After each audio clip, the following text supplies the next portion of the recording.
부셀람입니다. 이번 시간에는 지난 시간에 이제 주택가격 계속 제가 하락한다는 내용하고 고분양가 아파트는 밑빠진 독에 이제 돈 붓기다 그 내용하고 이제 양도세랑 이런 거 관련해서 보유세, 양도세 관련된 내용 좀 다뤄드렸고, 이번 시간에는 종합부동산세 관련된 내용 한번 좀 간단하게 짚어보고 넘어가도록 하겠습니다. 그리고 계속해서 전세가가 좀 하락할 수 있다는 거, 그 내용 좀 다뤄드릴 거고요.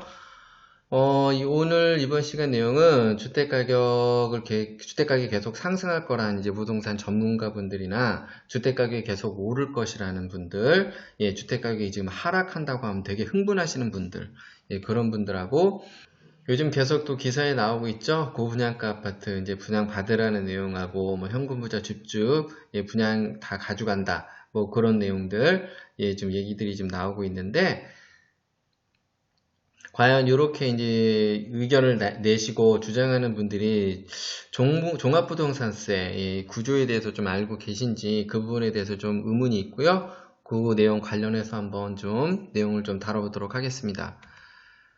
일단 오늘 이번 시간 내용은 제가 지난 시간에 100% 하락하는 이유, 여기에 대한 좀 부연 설명이 좀 될 수 있을 거고요. 오늘 내용은 1주택 실소유자 같은 경우는 크게 상관이 없을 수 있어요. 왜냐면 오르면 오른 대로 또 떨어지면 떨어지는 대로 뭐 그냥 이렇게 볼 수 있기 때문에 이분들은 크게 영향이 없을 수도 있습니다. 그런데 지금 일시적 2주택 가지신 분들이나 뭐 지금 투자성 수요로 매수를 했건 뭐 투기성 수요가 됐든, 그리고 다주택자 이런 분들한테는 이게 지금 현재 상황이 이렇게 비정상적으로 오른 주택 가격에 대해서 일단 보유세가 엄청나게 많은 부담으로 부메랑으로 이제 돌아온다는 거, 그 내용 오늘 좀 말씀드리려고 합니다.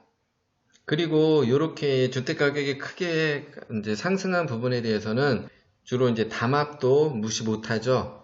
일단 어떻게 보면은 1주택 소유자 같은 경우는 담합을 주도해도 크게 뭐 보유세 부담 관련해서 크게 영향이 없을 수도 있습니다. 이분들은 뭐 담합을 뭐 주도하더라도 크게 뭐 나쁠 건 없기 때문에 이분들은 뭐 그렇다 치더라도 일단 이런 분들도 담합을 어떻게 보면 같이 주도를 하겠죠. 주도를 하겠지만은 이 담합을 할수록 본인들한테 더 피해가 많이 갈 수 있다는 거, 제가 오늘 이제 그 부분을 좀 말씀드리려고 하는 거예요. 어떻게 보면은 이런 분들은 이렇게 이제 담합으로 인해서 내가 그 비정상적으로 오른 가격에 매도를 하는 주인공이 되기를 바라기 때문에 계속 그러겠죠. 그런데 지금 이런 분들은 아직까지 지금 종부세를 받아보지 못하셨기 때문에 지금 그럴 거고요. 아마 올해 말 이렇게 종부세 나와 보면은 좀 상황이 좀 틀려질 거라고 봅니다. 우리나라 뭐 다른 데도 뭐 그러겠지만 한번 주택 시장을 한번 볼게요. 지금 이제 제가 계속 이제 예를 같이 들고 오는데 뭐 5억 이상 주고 한 거래가 한두 건 이렇게 발생이 되죠. 이렇게 발생이 되면서 예를 들어서 2017년 3월 달에 뭐 12억 정도 이제 하던 거래가, 이것도 기존에 쭉 꾸준히 계속 좀 올라왔던 거예요. 박근혜 정부 때부터. 빚내고 집 사라 막 이러면서 주택 상승을 부추겼던 거예요. 이렇게 올라오면서 문재인 정부 들어서 주택 가격이 계속 물가 상승률 대비해서 계속 비정상적으로 오르다 보니까 대책들을 내놓고 중과하겠다, 종합부동산세 인상하겠다, 이제 그렇게 얘기함에도 불구하고 이런 말씀은 좀 드리긴 뭐하지만은 개념 없는 거래가 좀 나오죠. 5억 이상을 더 주고 매수를 하는 거래, 이런 거래 2018년도 2월 달에 한 건, 9.13 대책 때 또 한 건, 지금 한두 건 거래된 게 이렇게 시세로 형성이 됩니다. 그 이유 중에 하나가 이 한두 건 거래가 이렇게 시세를 상승시키고, 이유 중에 하나가 또 담합의 역할도 크죠. 그래서 지난 시간에 말씀드렸듯이 지금 거래도 한 건이 없습니다. 한 건이 없는데 계속 지금 시세를 유지하고 있죠. 이렇게 유지를 함으로 인해서 공시지가가 2.3억 정도 오르는 또 효과를 가져오게 되죠.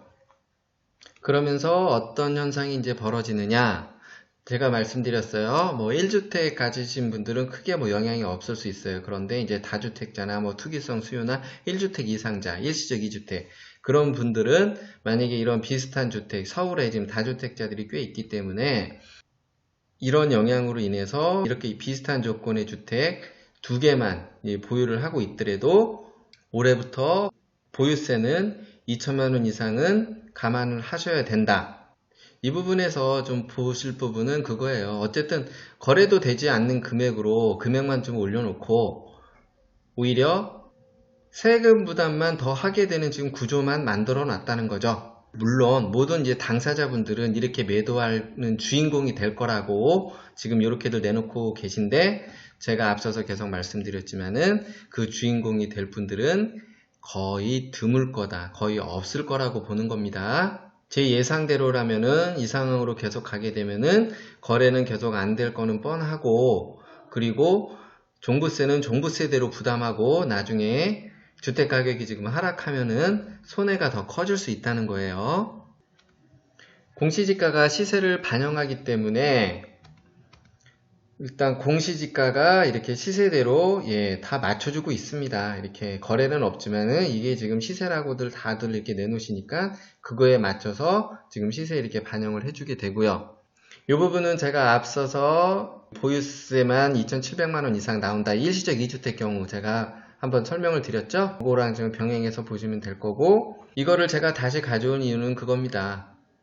이렇게 거래도 안 되는 금액을 가지고 시세는 형성이 돼 있고 종부세 부담은 계속 가중된다는 겁니다. 그리고 여기서 이제 그치는 게 아니라 이렇게 이제 내놨는데 매도가 계속 안 되면 안 될수록 올해 2019년도죠. 내년 2020년도, 21년 가면 갈수록 보유세 부담은 늘어나게 됩니다. 그 이유는 공정시장 가액 비율이 계속 상승되기 때문에 계속 늘어나는 구조고요. 이런 추세로 볼 때는 서울 강남의 웬만한 2주택 조건, 2주택 가지고 계신 분들은 1, 2년 사이에 보유세만 1억 내는 거는 우습다는 겁니다. 특히 3주택 이상 가지고 계신 분들은 어떻게 보면 이거는 투기성 수요죠.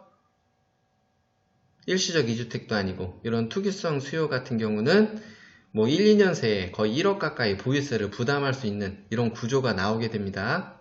비정상적으로 가격이 뛰면서 또 비정상적인 금액을 담합으로 형성하는 순간부터 보유세 부담은 지금 현실화가 지금 되고 있는 거고요.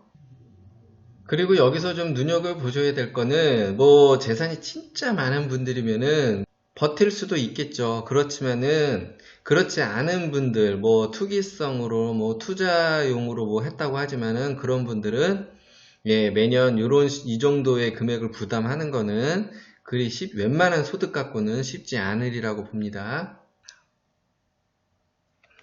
계속해서 앞에 내용 일단 그대로 가져왔고요.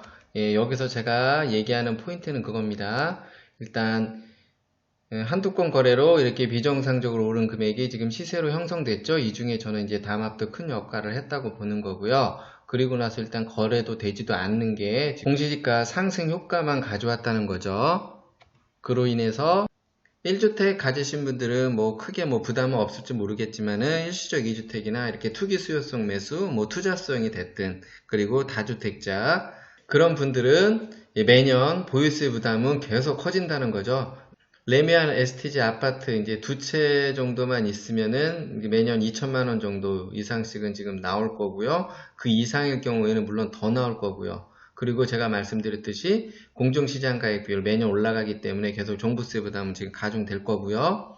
그러다 보면은 이렇게 거래도 안 되는데 이분들 입장에서는 어떨까요? 종부세 부담은 지금 커지고 최대한 공시지가를 낮출 수 있는 방법이 뭐겠어요? 왜냐면 매년 그거 시세를 반영한다고 하니까 금액이 떨어지면 그만큼 공시지가도 좀 낮게 반영이 되겠죠? 이분들 입장에서야 예를 들어서 내가 20억짜리를 뭐 18억에 내놓는다고 한들 다른 분들은 다 이제 20억 정도에 지금 내놓게 되기 때문에 내가 18억에 내놓는다고 이게 시세가 되지 않는다는 거죠. 한두 건 거래가 올린 거는 그건 시세로 인정. 그리고 그거보다 밑으로 떨어진 거는 그건 시세가 아니고 잠깐 소폭 하락한 거. 그런 식으로 지금 얘기가 되는 게 현재 우리 부동산 시장이죠. 고층 아파트들 뭐 30층 이상이 다 이제 준공이 되면서 물량은 늘어난다는 거죠. 뭐 전체적으로는 모자랄 수 있겠지만은 단편적으로 보면은 물량은 늘어난다는 거죠.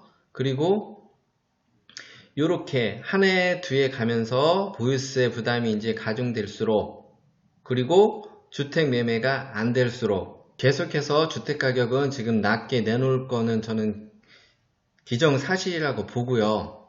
덧붙여서 우리 만약에 청취자 여러분들 같은 경우에는 만약에 지금 20억짜리가 18억 됐다고 이걸 매수해야 될까요? 저는 그렇게 안 봅니다. 예를 들어서 지금 5, 6억, 5억, 6억, 뭐 7억까지, 심지어 뭐 10억까지 오르기도 했는데, 거기서 지금 1억 빠졌다고 이게 빠진 금액이 아니라는 겁니다. 이렇게 또 빠졌다고 이걸 또 매수하는 것도 저는 개인적으로 좀 바보 같은 거래라고 봅니다. 오히려 기다리실수록 금액은 계속 떨어지게 돼 있다는 거예요. 그리고 제자리를 이제 찾아올 거라는 겁니다. 그 이유는 이렇게 보유세가 계속해서 적지 않은 부담으로 지금 돌아오기 때문에 이거는 지금 가지고 있을수록 계속 불리하다는 겁니다. 결론적으로 이런 식으로 계속 가게 되면은 일단 제가 볼 때는 종부세 부담은 종부세 부담으로 더 하실 거고, 그리고 매도 가격은 더 낮은 금액으로 매도가 되는 경우가 나올 수 있다는 겁니다. 결국은 손해는 투기성 수요, 이런 분들이 많은 손해를 볼 수 있는 구조가 된다는 거죠. 오늘 내용하고 또 연관돼서 제가 계속 이거 100% 하락하는 이유, 이게 지금 여기 어떻게 보면 이 내용이 거의 집약이 돼 있어요. 그리고 고분양가 아파트, 밑빠진 독에 돈 붓기, 이런 세금 관련 내용 제가 계속 같이 다뤄드렸고요. 제가 제목에 저가의 동침이라고 했던 이유는 뭐냐면은 나는 이렇게 낮게라도 내놓고 지금 매도를 하고 싶은데 어쨌든 이 금액도 매도도 안 되고, 그런데 그럼에도 불구하고 계속 시세는 요거로 형성돼서 종부세 부담은 계속 부담하게 되고, 만약에 시세가 같이 내려가는 효과랑 내가 보유세 부담을 좀 낮게 하려면은 같이 내려와 줘야 되겠죠. 근데 계속해서 고수하는 순간은 나는 내리더라도 계속 보유세 부담은 나는 그대로 계속 가지고 간다. 그 이유 때문에 제가 저가의 동침이라는 좀 표현을 썼습니다. 그리고 마지막으로 제가 앞서 말씀드렸지만은 혹시 이런 구조를 이해를 하고 계신지 모르겠는데, 주택가격이 계속 상승한다고 계속 주장하시는 분들은 이런 내용도 한번 감안해서 좀 생각을 좀 해보셨으면 하는 바람이고요. 이렇게 비정상적으로 금액을 올리고 이렇게 비정상적으로 올라간 부분에 대해서 우려의 얘기는 없고, 오히려 뭐 더 오를 거다, 뭐 이렇게 주장하시는 그런 위험한 얘기들, 그 얘기에 또 한편으로는 빨리 나는 이 금액으로 팔고 빠지고 싶다, 뭐 그런 내용도 있을 수 있겠고요. 부동산 투기 논리를 부동산 시장 논리로 둔갑시키고, 또한 부동산 시장 논리를 인위적으로 역행한 결과에 대해서는 부동산 보유세라는 세금으로 부메랑이 돼서 돌아올 것이고요. 부동산 시장 논리가 좀 가르침을 주리라 봅니다. 이 부분에서 또 중요한 부분의 하나는 부동산 이제 보유세 인상에 대해서 되게 또 많이 불만들을 토로하실 텐데, 미리 대책이 나오기 전에 종부세 인상이라든가 이거는 분명히 예고를 했음에도 불구하고, 그리고 나서 이렇게 또 그 한두 건 거래로 담합이 됐든 어떤 이유로든 이렇게 지금 시세가 형성됐죠. 그래서 예견한 대로 이렇게 공시지가도 그거에 맞춰서 인상을 해줬기 때문에 미리 이거는 예고된 내용들이었어요. 그래서 종부세 인상에 대해서 또 불만을 얘기한다는 거는 이거는 앞뒤가 안 맞는다는 겁니다. 현재 고분양가 아파트 분양받는 거에 대해서는 좀 신중한 지금 판단이 필요한 시점이고요. 그리고 서울 이렇게 고가주택, 좀 일시적 2주택이나 다주택자 여러분들은 제가 볼 때는 판단이 빠를수록 좋습니다. 이번 시간 참고나 도움이 되셨다면 구독 추천 부탁드리고요. 부세 알람의 10분 세금 이야기였습니다.